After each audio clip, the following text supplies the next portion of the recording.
All right, so here for another top five game this week, Ohio State, Indiana. Just, what's it been like for you to see, this rise that Indiana's had this season? It's one of the, I'm going to talk about it tomorrow on the show. In my lifetime, I've never seen anything like it. And all due respect to Indiana, I mean, this is the biggest game. It's not even close. But when you look at the roster, it's David versus Goliath on paper. And what I mean by that is Ohio State's got NFL players in every position. Indiana, over half the team, I didn't realize this till just recently, over half the team didn't have stars on their names coming out of high school. So on paper, it's David versus Goliath, but on videotape, it's not.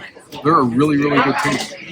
Obviously, you dealt with in 2014, injuries in that national championship run. Ohio State's now dealing with that on the offensive line. Just, do you see when you have those injuries that can have kind of a galvanizing effect on a team? Yeah, you saw in Ann Arbor last year when we played them, and everyone's got to elevate their play. I remember when J.T. Barrett went down, I heard Joshua Perry and a bunch of the players say, man, it's our chance now. We got to pick it up. But as bad as it is, it's also they have a guy that's played a lot of center. They moved him back. They got a guy that started the first two games at left guard. He's going left guard. So it's not great, but it's not as bad as it seems. But I don't think they can afford to have anyone else go down that offensive line.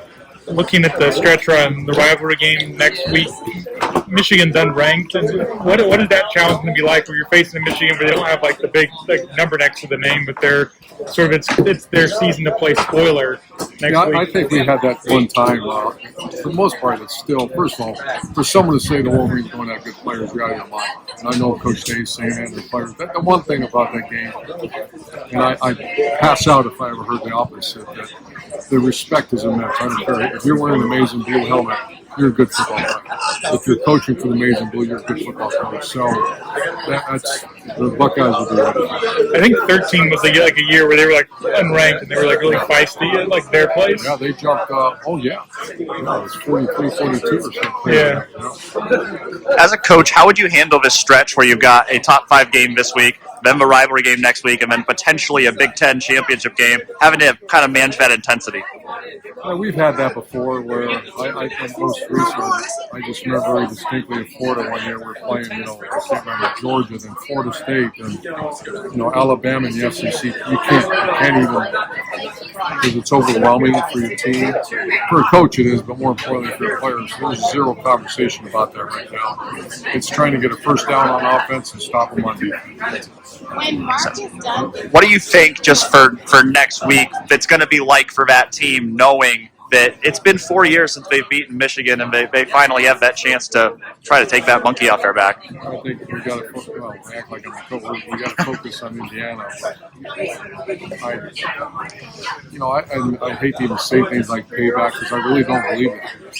The players on that team could have cared less what happened 3 years ago. This is about their legacy in this game. I think for Coach Day may be a little different, but I don't want to speak for him. So it's maybe payback for some, but not really. This is just a rivalry game. You got to win that game. Do you think the rivalry games at all different in this playoff era, where like you can afford 1 or 2 losses and still make it? I heard even someone say you can move it to a different part of the season. I'm such an old school traditionalist and I have such love for that game. I hope not.